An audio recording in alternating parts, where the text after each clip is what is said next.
여러분 안녕하십니까? 삶으로 열어가는 아름다운 신앙간증 프로그램 오직 주만이의 김현임입니다. 칠레의 한 늪지대에는요 이런 개구리가 살고 있다고 하는데요. 리노 데르마르라는 개구리가 사는데요. 이 개구리는 몸집은 상당히 작지만 왕성한 번식력을 자랑합니다. 이유는 수컷의 철저한 헌신에 있다고 합니다. 암컷이 알을 우선 낳아놓으면 수컷은 그 자신의 식도에 알을 삼키고 보관을 하는데요. 그때부터 새 생명이 부화될 때까지는 입을 절대로 열지 않는다고 합니다. 그러니까 뭐 개굴개굴 우는 것뿐만이 아니라 먹지도 않는다는 거겠죠. 그래서 알이 부화하게 되면 수컷은 하품하듯이 올챙이들을 쏟아내고 그 자리에서 죽고 만다고 합니다. 정말 놀라운 헌신이죠. 소중한 것을 얻기 위해서는 우리에게 희생이 반드시 필요하죠. 우리는 사랑하는 사람의 구원을 위해서 얼마나 많은 희생, 또 얼마나 많은 중보기도를 하고 있는지 다시 한번 돌아보게 됩니다. 영혼 구원의 꿈으로 가슴 벅찬 사람들을 만나보는 시간 오직 주만이, 오늘도 믿음의 간증자들과 함께하겠습니다. 먼저 이 시간 은혜롭게 함께해주고 계신 분들부터 소개해드리겠습니다. 춘천한마음교회 성도님들 환영합니다. 어서 오십시오.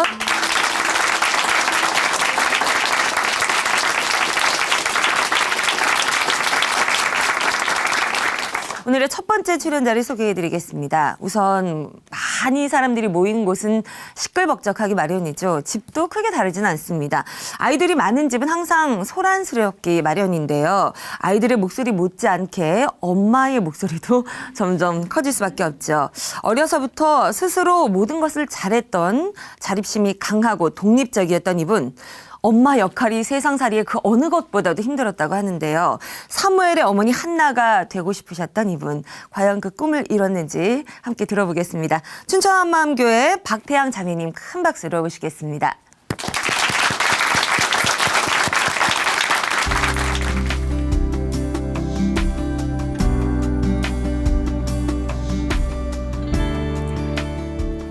안녕하세요. 춘천한마음교회 박태양입니다.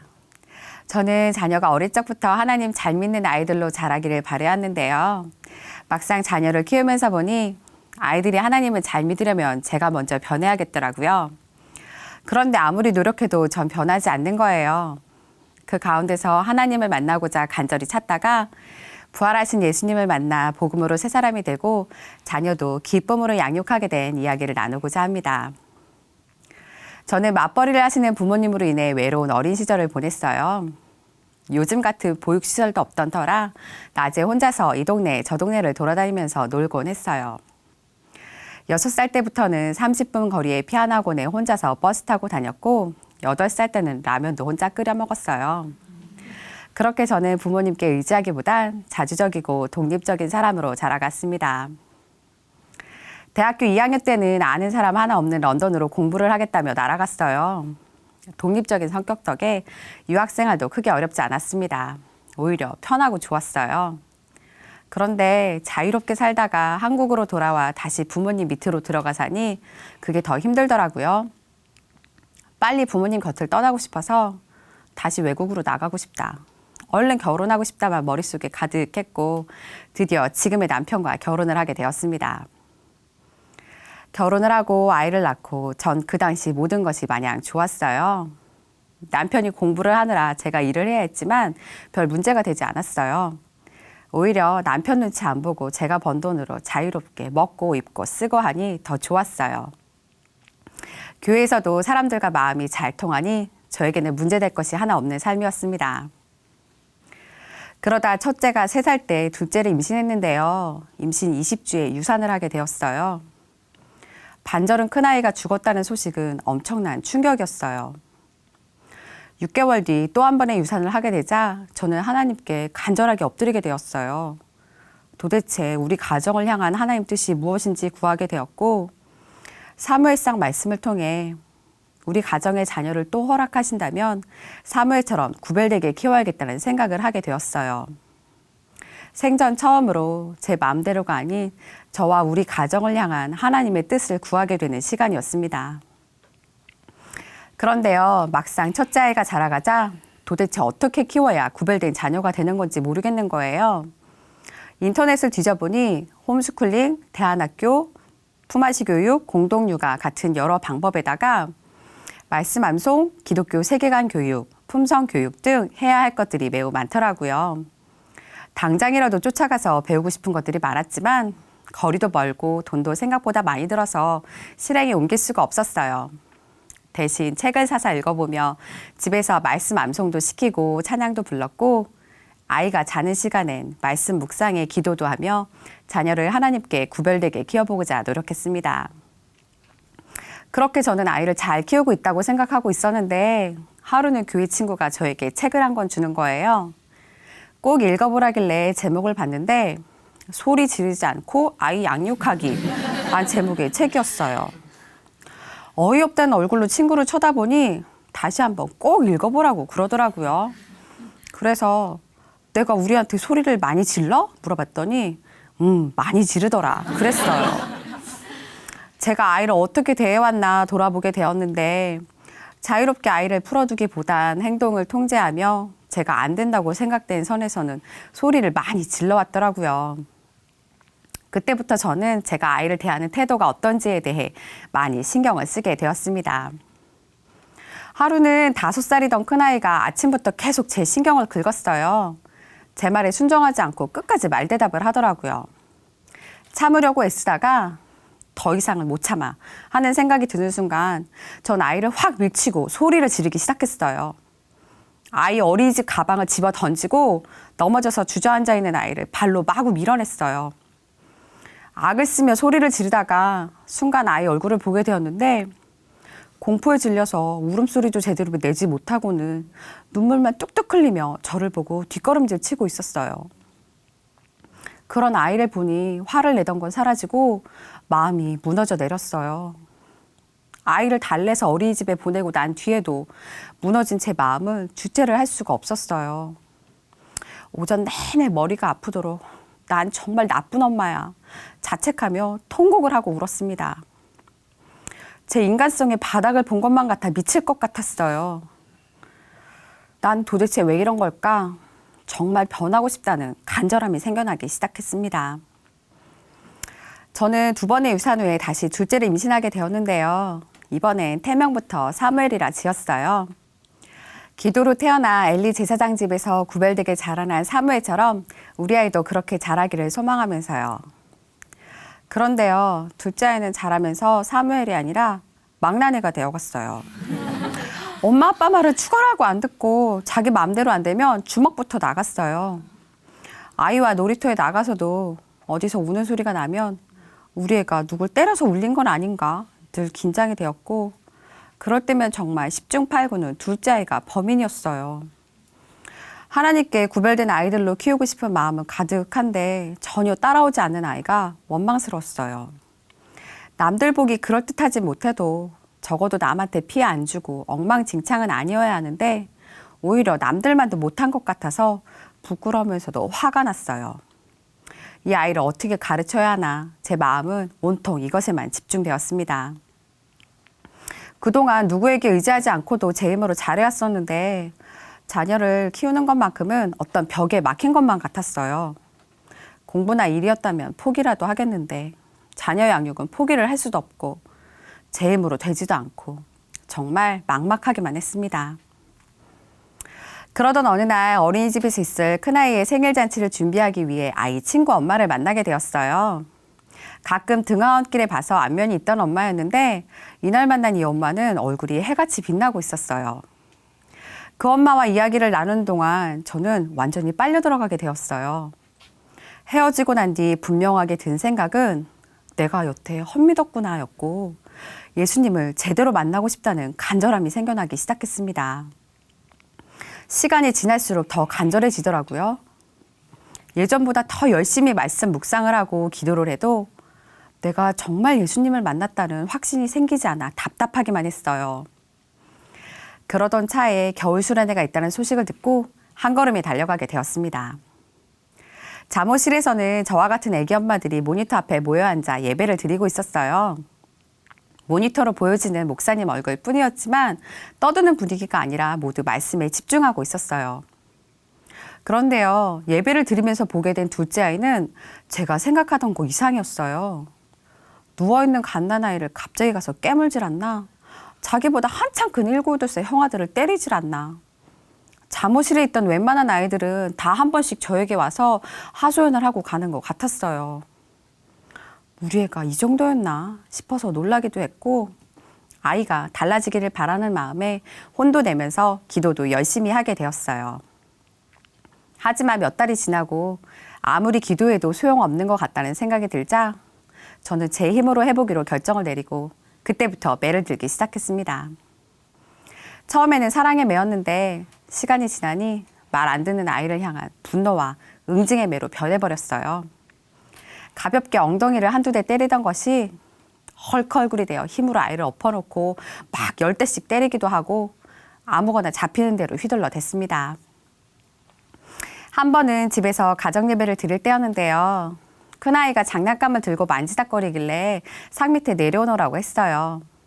그러고는 찬양을 부르려고 하는데 이번에는 둘째가 상 밑에 그 장난감을 만지려고 하는 거예요. 그래서 예배 끝나고 갖고 놀라고 얘기해주고는 찬양을 시작했어요. 그랬더니 둘째가 일어서서 율동하면서 찬양하자고 하더라고요. 흔쾌히 저와 큰애가 자리에서 일어났는데 글쎄 우리가 일어나는 걸 보더니 둘째가 얼른 상 밑에 엎드려서 그 장난감을 꺼내는 거예요. 그걸 본 순간 전 뚜껑이 그대로 열려버렸어요. 저것이 엄마 머리 꼭대기에 앉아서 노는구나 하는 생각이 들면서 예배고 뭐고 소리 지르며 애를 두들겨 패버렸어요. 버르장머리를 고쳐놓겠다면서요. 그게 둘째 아이가 3살 때였습니다. 아이를 대하는 저의 태도를 보면 심란했지만 그래도 이게 다 아이 때문이라 여겼어요. 아이만 달라지면 나도 이러지 않을 텐데 하다가도 때론 내가 달라져야 아이가 달라지는 건가 싶기도 해서 하나님 제발 저 좀 변화시켜 주세요. 제발 우리 아이 좀 변화시켜 주세요 하는 기도를 날마다 했고 이런 마음을 어느 날 작은 교회에서 나누게 되었습니다. 그런데 일꾼 언니는 제게 이렇게 물었어요. 너는 성경 말씀을 어떻게 닮았니? 전 당연하게 하나님 말씀이니까요 하고 대답했어요. 어릴 적부터 교회 다닌 저는 성경을 의심해 본 적이 없었거든요. 하나님 말씀이니 무조건 다 맞다고 생각했어요.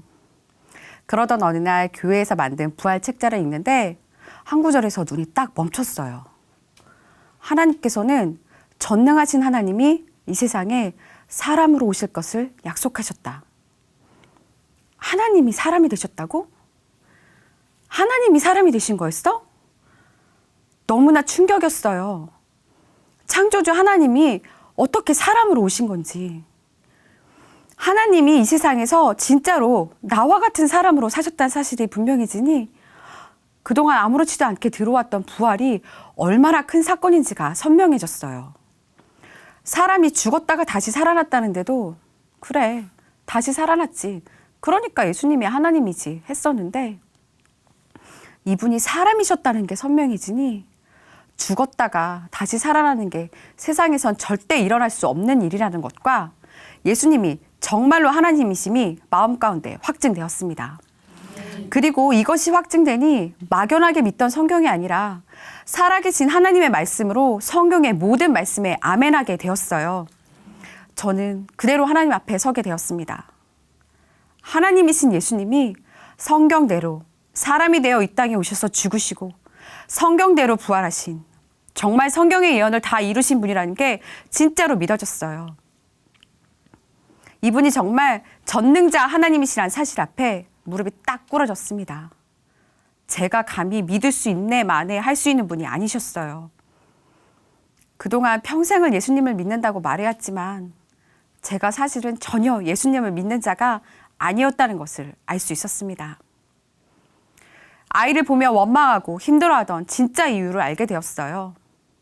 아이의 주인은 부활하셔서 지금도 살아계신 예수님이신데 그동안 제가 아이의 주인 노릇을 했던 거예요.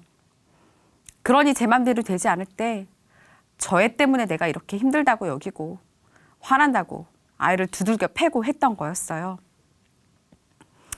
하나님께서는 제가 주인 된 이 마음이 얼마나 악랄한 것인지 하나님 편에서 보게 해주셨습니다. 천사장이 그 마음에 하나님 되려는 마음을 품었다가 이 땅으로 쫓겨났잖아요.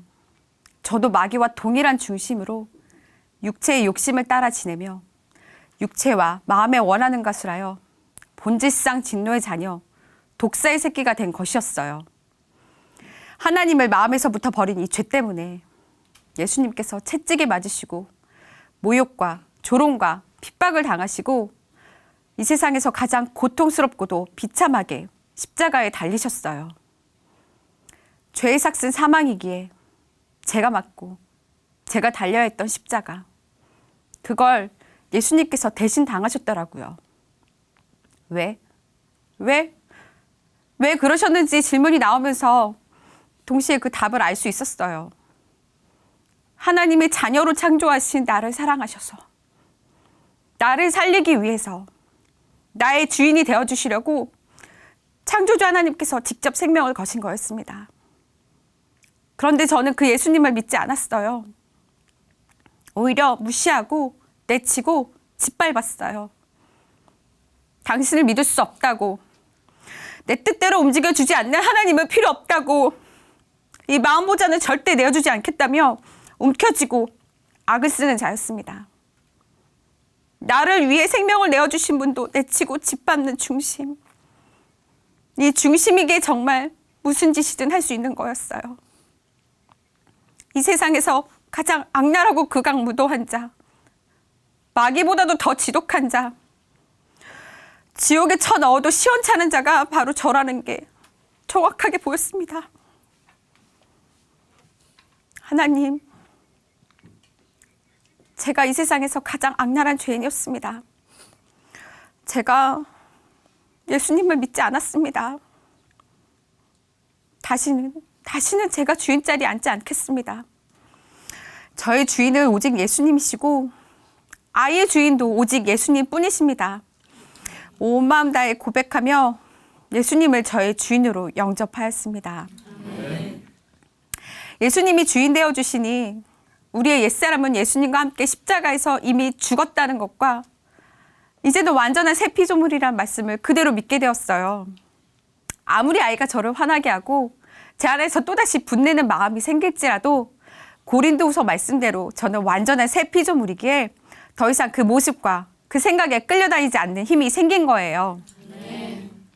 요즘도 아이는 여전해요.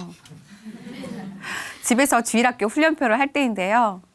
입으로는 예수는 나의 주, 예수 보혈 마땅합니다 하는 유치부 구호를 외치지만 몸은 가만히 있지 못하고 돌아다니면서 책장에 있는 책은 다 뽑아내요. 뽑아내기만 하는 게 아니라 뽑아서 읽으면서 입으로는 계속 말씀 암송을 하고 있어요. 그 모습을 보면 정말 주먹이 울어요. 예전 같으면 진작에 몽둥이가 날아다니고 있었을 거예요. 하지만 더 이상 제 마음은 아이의 행동에 따라 요동하지 않습니다. 이제 저를 움직이는 건 아이의 행동이 아니라 오직 주인 되신 예수님 말씀뿐이에요. 어떠한 나를 사랑하셨는지 알게 되니 소리 지르고 몽둥이 들기보단 기다려주고 마음으로 간절하게 기도하게 되었습니다. 우리 가정에 조금씩 일어나고 있는 변화는 아이를 바라보는 제 마음에서부터 시작되었어요. 예전엔 넘치는 힘을 주체하지 못해서 뛰어다니고 일부러 다른 아이들을 밀치기도 하는 아이의 행동만을 보며 무섭게 혼내고 매를 들었었는데요. 이제는 온몸으로 놀고 싶어서 그러는 아이의 마음을 이해할 수 있게 되었어요. 그리고 저 망나니 저걸 도대체 어디다 써먹을라나 했었는데요. 우리 아이처럼 넘치는 에너지로 뛰어놀며 말썽을 일으켰던 아이가 지금은 누구의 시선도 아랑곳 않고 길에서도 복음을 전하는 멋진 청년으로 자라난 모습을 교회에서 보면서 저도 소망을 갖게 되었어요. 자녀가 제 소유물이 아니라 하나님께서 맡기신 귀한 영혼이기에 제가 원하는 대로 말 잘 듣고 얌전하기를 아이에게 강요하는 것이 아니라 하나님께서 만드신 아이 모습 그대로를 받아주며 넘치는 에너지가 주를 향한 뜨거운 열정으로 이어지기를 기도하며 소망하게 되었습니다. 저는 사무엘처럼 구별된 자녀로 아이들을 키우고 싶어 했었는데요. 이제는 사무엘 같은 아이를 바라기만 하는 게 아니라 한나처럼 기도하게 되었습니다. 위대한 사무엘 뒤에는 기도하는 엄마 한나가 있었으니까요. 제가 원하는 대로 키우고자 매를 드는 것이 아니라 하나님께서 기뻐하시는 아이로 자라도록 날마다 기도로 지혜를 구합니다. 저의 사명은 주님께서 주신 자녀를 온 세계에 복음을 전하는 사명자로 키우는 거예요. 지금 제 뱃속에는 사명자가 한 명 더 자라고 있답니다. 이런 귀한 사명자를 키우는 일에 저를 엄마로 불러주신 것이 너무도 기쁘고 감사합니다. 주님께서 기뻐하시는 자녀로 양육하여 하나님께 영광 돌리고 싶습니다. 감사합니다.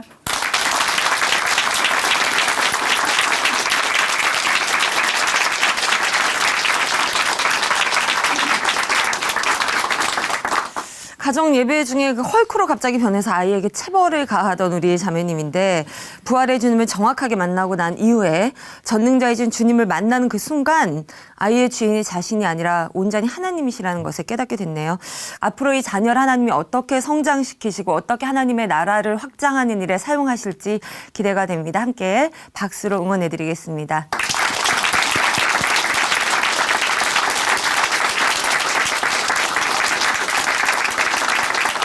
아름다운 믿음의 고백과 함께 하나님의 은혜를 나눠가고 있습니다. 삶으로 열어가는 아름다운 신앙 간증 프로그램 오직 주만이 이제 두 번째 간증자를 만나보실 순서입니다.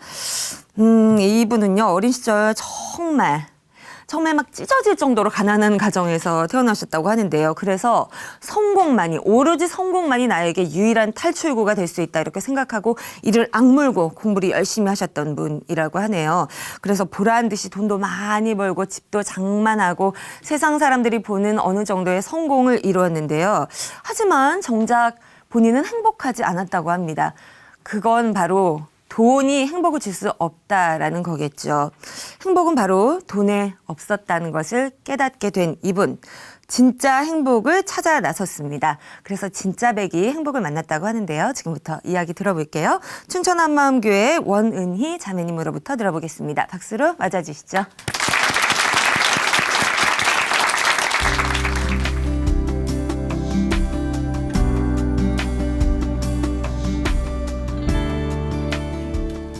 안녕하세요. 춘천 한마음교회 원은희입니다. 저는 돈만 벌어서 성공하면 행복할 줄 알았어요. 그래서 이 목표를 향해 앞만 보고 달려갔습니다. 이런 저에게 행복을 찾아주신 부활의 주님을 소개하고자 합니다. 저는 어린 시절 전기불도 안 들어오는 시골에서 살았는데요. 부모님께서 술 때문에 엄청 싸우셨어요. 저는 불안하고 두렵고 싸우는 게 죽는 것보다 싫었습니다. 게다가 엄마는 늘 염려와 신세한탄을 하셨는데요. 오남매의 맏인 저는 엄마를 위로하고 집안일을 도와드리려고 애를 썼어요. 그런데 내 힘으로는 절대 우리 집이 변하지 않는다는 것을 깨달았습니다. 중학생이 되면서 이제 지긋지긋한 집안일에 신경 끄자. 어차피 내 힘으로 되지도 않는 거 나나 잘 살자.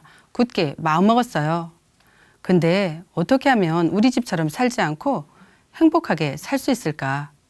맨날 돈 때문에 염려하시는 엄마를 보니 돈이 있어야 할 것 같았어요. 그리고 돈을 벌어 성공하려면 일단 공부를 잘해야 한다는 결론을 내렸습니다. 이후 식구들이 잠 좀 자자며 불을 끄라고 해도 공부해서 잘 살겠다는 내 목표를 위해 듣지 않았어요. 농사일 좀 도와달라고 하셔도 나 바쁘다고 안 나갔어요. 엄마가 네가 공부를 해서 태산을 떼울 거냐 뭐 할 거냐 인정머리 없는 것 같으니라고 욕하셔도 끄떡 안 했습니다. 고등학교 땐 시내에서 친구와 자취를 했는데요. 제 머릿속엔 온통 어떻게 하면 시내 애들을 따라잡을까만 가득했습니다. 우선 엄마에게 녹음기를 사달라고 조르고 영어 선생님을 쫓아가 교과서 영어 테이프를 통째로 빌렸어요. 그 다음엔 공테이프를 사다가 몇 박 며칠 녹음을 했는데요. 일일이 틀어놓고 한 거예요. 잘 땐 머리에 입력대라고 아이의 테이프를 틀어놓고 자버렸습니다. 어느 날 엄마가 조심스럽게 은희야, 네 친구가 너랑 자취하는 게 너무 힘들대 하셨고 전 방을 따로 얻어서 나왔어요. 이렇게 해서 사범대학을 졸업하고 시골 학교에 발령이 나니 부모님은 딸이 선생이 되었다고 너무나 좋아하셨습니다. 근데 전 어렸을 때 살던 시골로 돌아간 것 같아 허탈했어요. 열심히만 하면 뭔가 새로운 세상이 펼쳐질 줄 알았는데 다시 원점으로 돌아간 것 같았거든요. 발령 첫날 눈이 녹고 있는 운동장을 가로지르는데 내가 그동안 이걸 위해서 그렇게 열심히 살았던가 생각하니 눈물이 앞을 가려 걸을 수가 없었습니다. 그러던 중 서울에서 직장 생활을 하고 있던 남자친구와 결혼하게 되었어요. 엄마는 돈 좀 벌어서 동생들 뒷바라지도 하고 천천히 좋은 사람 만나서 가라고 하셨지만 전 졸업한 지 채 1년도 안 되어 결혼했어요. 나한테 잘해주고 성공에 대한 집념이 강한 이 사람만 따라가면 내 꿈이 이루어질 것 같아서였습니다. 우여곡절 끝에 남편은 서울에서 회사를 차렸고 틈틈이 돕던 저도 결국 학교에 사표를 냈어요. 함께 회사 이름과 로고를 만들며 서울에서 성공하자, 서울에서 반드시 자리를 잡자 약속했어요. 아무것도 없는 빈 사무실에 돗자리를 깔고 앉아 첫 전화를 받았던 기억이 나요. 우리 회사는 기계 부품을 취급했는데요. 거래처를 뚫으려고 밤에 자다가도 눈만 뜨이면 새벽 2시고 3시고 자는 애를 들쳐업고 사무실로 달려갔어요. 둘째를 낳았을 때는 열흘 만에 일을 하러 나갔고 곧이어 외국 출장도 갔다 왔습니다. 몸에 붓기도 빠지지 않았는데 비행기를 10시간 이상 타야 하니 너무 힘들었어요. 그러나 회사만 잘 되면 우리 집은 행복할 거라는 목표가 확실했기에 남편을 따라 앞만 보고 달려갔습니다. 나중에는 외국 근무 시간에 맞춰 밤중에도 일을 했는데요. 밤새도록 오고 간 서류 덕분에 크고 작은 오다들을 손에 쥐기도 했어요. 그리고 잠시 눈을 붙였다가 낮에는 국내 일을 했고요. 그때 제 소원은 병원에 입원하는 거였는데요. 그래야 쉴 틈을 좀 얻을 수 있을 것 같아서였습니다. 그리고 저는 금전출납부를 대학 때부터 거의 10년 이상 100원짜리 껌 한 통까지 기록했어요. 그러다 보니 과일 하나 사 먹는 것도 돈이 아깝더라고요. 저희가 가락시장 근처에 산 적이 있는데요. 시장에는 경매나 도매를 하다가 버린 과일들이 여기저기 굴러다녔어요. 전 그것들을 주워다 먹었습니다. 시장에서도 싸고 흠집 있는 것을 샀고요. 그래서인지 둘째는 커서도 과일을 먹을 땐 항상 엄마 이건 썩은 거 아니지? 하더라고요. 또 막내 여동생이 신랑감을 인사시키러 온 적이 있어요. 밥은 얼른 하면 되는데 반찬이 없더라고요. 안 되겠다 싶어서 중국집에 전화를 걸어 면은 빼고 짬뽕 국물만 보내달라고 했어요. 그런데 짬뽕 값을 다 받는 거예요. 저는 아니 내가 국물만 시키지 않았냐. 그럼 국물값만 받아야지. 왜 전체를 다 받냐. 라고 했고 결국 짬뽕을 다시 배달받았습니다. 이렇게 살다 보니 어느새 저희는 서울 강남에 집을 샀어요. 나도 이제 부자가 되었구나. 꿈만 같았어요. 지나가는 사람들이 다 나를 알아보는 것만 같고 안 그러려고 하는데도 자꾸만 목에 힘이 들어갔습니다. 그리고 얼마 후엔 건물도 사고 회사도 안정되니 평생 먹고 살 걱정 없게 되었어요. 나도 이제 돈도 좀 쓰고 사람도 좀 만나고 아이들한테도 자상한 엄마가 되어줘야지 생각했어요. 그런데 현실은 그렇지가 않은 거예요. 회사만 잘 되면 우리 집은 행복할 줄 알았는데 언제부터인가 남편과 다투게 되고 이혼 얘기까지 나오니 저는 도대체 뭘 잘못했는지 모르겠더라고요. 남편과 행복하게 살려고 열심히 일했는데 남편과의 관계가 깨지니 더 이상 일할 의미도 찾지 못했어요. 그래서 혹시 우리 집 가구 배치가 잘못돼서 그런가 하며 가구들을 이리저리 옮겼어요. 또 혹시 전원주택에서 살면 마음이 좀 편해질까 하여 휴일만 되면 여기저기 땅이나 집을 보러 다녔어요. 두꺼운 지도책도 여러 권 사고 집원도도 따로 샀어요. 급기야 풍수지리에 관한 책도 수십 권을 샀습니다. 하루는 남편이 더 이상 안 되겠다 싶은지 다시는 이런 책 보지 말라며 책을 북북 찢어버리더라고요. 하도 답답해서 점도 봤어요. 뿐만 아니라 혹시 내가 부족해서 그런가 하며 내 성격과 말투를 고치려고 상담을 받았는데 거의 5년을 받았습니다. 나중에는 이젠 가지 말아야지 하면서도 안 가면 불안해지고 또 무슨 일만 생기면 상담실로 달려가는 나 자신을 보며 난 이제 죽을 때까지 상담을 끊을 수 없겠구나. 누군가에게 뭘 묻지 않으면 아무것도 할 수 없구나. 내가 의지 박약한 사람이 된 것 같아 비참했습니다. 행복은 결코 돈으로 살 수 없다는 걸 뼈저리게 깨달았어요. 그때 어렸을 때부터 악착같이 살려고 했던 제 모습들이 주마등처럼 스쳐갔어요. 부모님도 동생들도 친구들도 심지어 자식을 향한 모성애조차 무시하며 달려온 인생이었어요. 내가 헛된 것을 위해 살았구나. 아무것도 아닌 일에 목숨을 걸었구나. 마음이 무너졌어요. 하나님, 만약 하나님이 진짜 살아계신다면 이제부터는 저를 당신의 뜻대로 이끌어 주세요. 제가 200% 열심히 해도 안 되네요. 이 고백과 함께 눈물이 폭포같이 쏟아졌어요. 그리고 엄마 품에 안긴 아기처럼 하나님 품에 안겨있는 꿈도 꾸고 많은 체험들도 했어요. 하나님이 이렇게 좋으신 분이구나. 제 마음은 하나님을 믿는 믿음으로 가득 차 버렸습니다. 사실 저는 대학 때 2달 정도 성경 공부를 한 적이 있어요. 근데 전 이 다음에 돈 많이 벌어서 꼭 하나님께 돌아오겠다고 하고는 선교회를 떠났거든요. 제가 이렇게 산 게 그때 하나님을 떠났기 때문인 것 같아 다시는 하나님을 떠나지 않겠다고 다짐했습니다. 이후 친구 소개로 춘천 한마음교회 작은 교회 예배에 간 적이 있어요. 저는 제가 체험한 하나님을 마구 이야기했어요. 예배를 인도하던 일꾼이 대단하다며 놀랄 줄 알았는데 누님이 믿는 분이 진짜 하나님이라는 증거가 어디 있느냐는 거예요. 증거? 이 사람이 무슨 소리를 하나 했어요. 내가 만난 그 좋은 분이 하나님이 맞지 그럼 뭐겠나 했지요.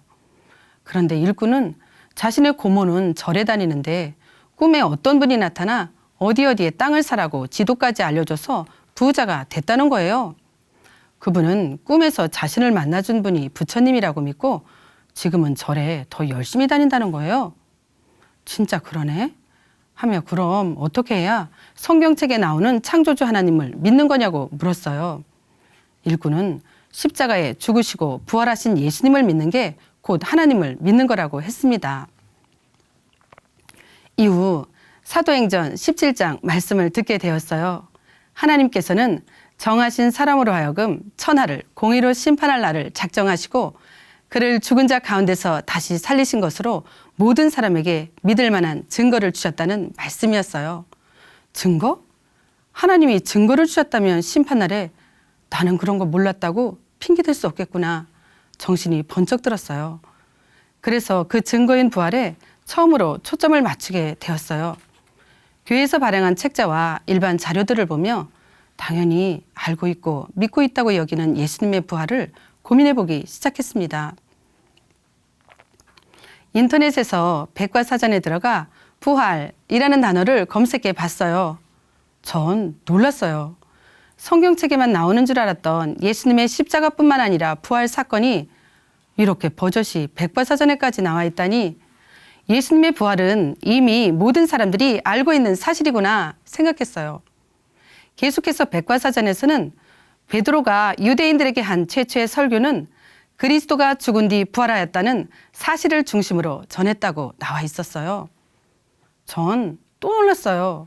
전 제자들이 자신들이 믿고 따르는 어떤 신념을 위해서 죽었는지 알았거든요.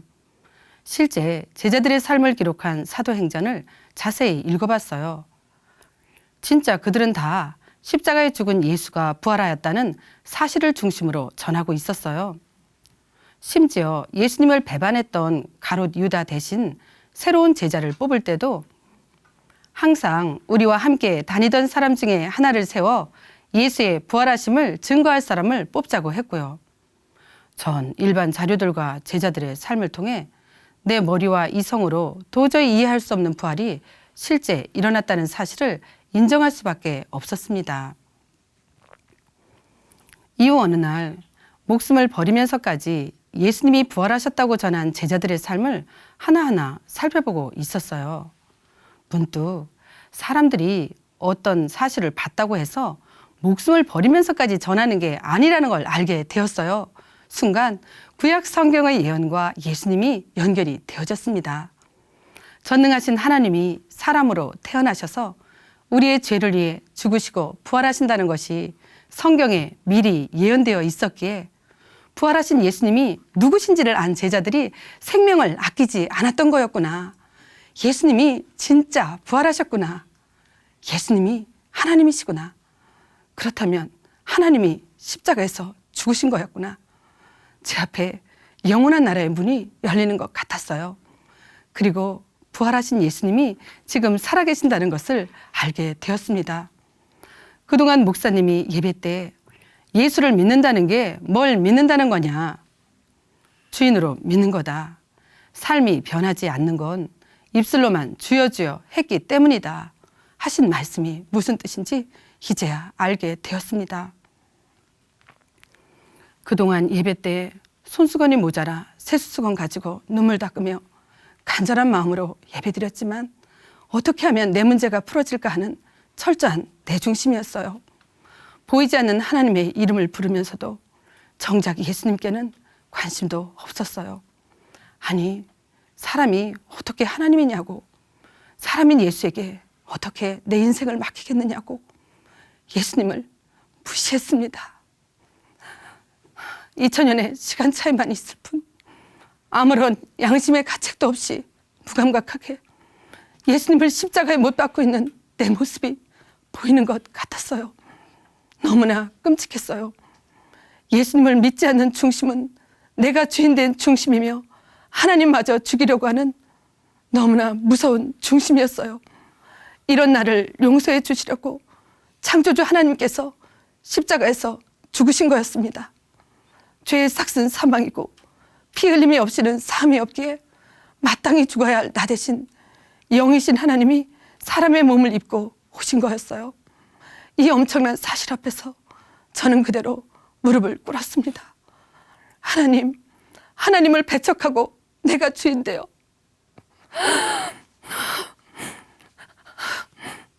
하나님의 원수가 된 저에게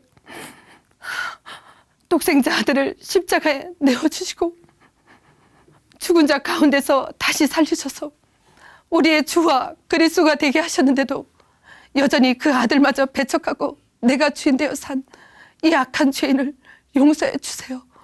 십자가에 죽으시고 부활하신 예수님은 나의 주인이십니다. 저는 하나님께 중심으로 고백했습니다. 그러면서 제가 왜 그렇게 돈만 벌어 성공하면 행복할 거라며 앞만 보고 달려왔는지 알게 되었어요.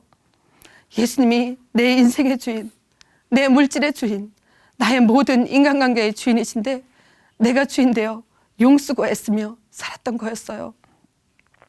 그동안 내 삶이 힘들었던 게 부모님이 싸우셔서도 아니고 돈이 없어서도 아니고 남편 때문도 아니고 내가 부족해서도 아니고 예수님이 나의 주인이심을 믿지 않았기 때문이라는 걸 알게 되니 지금도 이 근원적인 죄를 몰라서 힘들게 살고 있는 사람들의 얼굴이 떠올랐어요.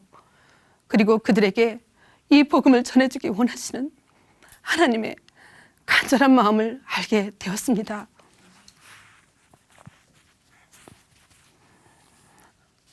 지금은 학교에 임시 교사로 나가고 있는데요. 시골 학교에도 기쁘게 가요. 특히 저처럼 힘들게 살고 있는 아이들을 보면 그들이 부활의 주 예수님만 만나면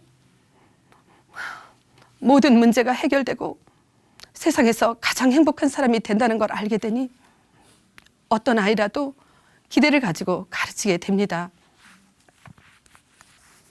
친정 부모님께서는 저를 오랫동안 지켜보시더니 예수님을 영접하셨어요. 여군인 동생도 예전엔 언니가 친정에 오면 자기 할 말만 하고는 누구는 얼마 내고 누구는 얼마 내라고 돈을 분배해 준 뒤 휙 떠났다고 해요.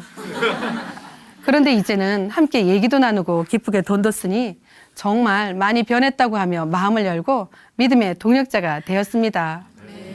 한 번은 친정아버지의 생신을 맞아 가까운 친지분들을 모시고 잔치를 한 적이 있어요. 항상 나 바쁘다며 내 일에만 몰두하던 제가 앞장서니 부모님께서 너무나 좋아하셨습니다.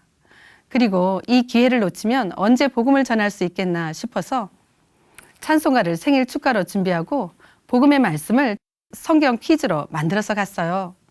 믿는 분이나 믿지 않는 분이나 기쁘게 박수를 치며 찬양을 하고 퀴즈도 괄호 안에 성경대로, 증거, 주인 이런 단어들을 집어넣는 문제였는데요. 연세가 7, 80이 넘으셨는데도 저요 손을 드시며 적극적으로 동참하시는 거예요. 맞추신 분께 용돈도 드리니 어린아이처럼 좋아하셨어요. 나중에는 그동안 잘 몰랐던 가족들의 신앙 이야기도 서로 나누니 진짜 기쁨이 넘치는 생일 잔치가 되었습니다. 예수님이 나의 주인 되시니 어렸을 때부터 늘 불안하고 두렵던 마음에 평강이 임하고 수고하고 무거운 모든 짐을 내려놓게 되었어요. 제가 뭘 열심히 해서 이룬 것도 아니고 단지 부활의 증거를 통해 예수님을 믿었을 뿐인데 너무나 놀라웠어요. 드디어 제가 진짜 행복을 찾은 거예요. 지금 저는 서울 강남에 살지도 않고 직장도 임시직으로 있어요. 그러나 매일매일 교회 공동체와 함께 새벽을 깨우며 평강과 기쁨과 소망이 넘치는 최고의 삶을 살고 있습니다. 돈만 많이 벌면 행복할 줄 알았던 제가 진정 행복의 근원이신 부활의 주 예수님을 만나 복음을 전하는 사명자가 되었습니다. 저를 살려주시고 영원한 소망까지 주신 주님과 주님의 몸된 교회 공동체를 위해 저의 모든 삶을 드리겠습니다. 감사합니다.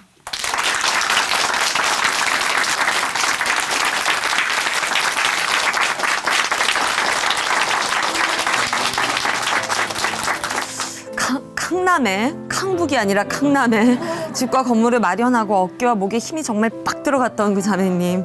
삶의 목적이었던 돈님을 아무리 벌었음에도 불구하고 행복하기는커녕 불행한 삶을 살 수밖에 없었는데요.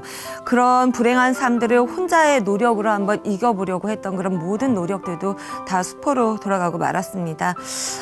예언대로 죽으시고 부활하신 우리 주님이 살아서 지금도 그대로 역사하고 계심을 깨닫고 지금은 자매님과 같은 고통을 겪었던 그런 아이들, 힘들어하는 아이들에게 복음을 전하고 계신데요.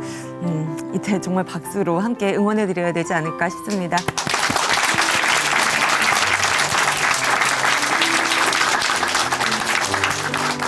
사람의 변화는 참 놀라운 것 같아요. 우리가 아무리 노력하고 애를 써도 되지 않았던 것들이 하나님의 그 사랑하심과 계획하심 안에서는 정말 본인의 예상과 상상을 뛰어넘는 큰 변화, 놀라운 변화를 가져오니까 말이죠.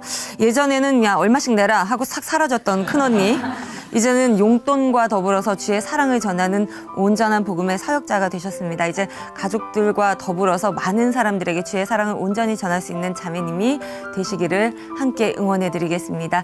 자, 삶을 열어가는 아름다운 신앙간증 프로그램 오직 주만이 이제 마칠 시간인데요. 오늘도 은혜 많이 받으셨습니까? 네. 시간 찬양으로 함께 마무리해보겠습니다. 김수진 자매님이 불러주시는 하나님의 은혜라는 곡인데요. 찬양과 함께 또 성령님의 은혜가 가득한 하루 보내시기 바랍니다. 고맙습니다.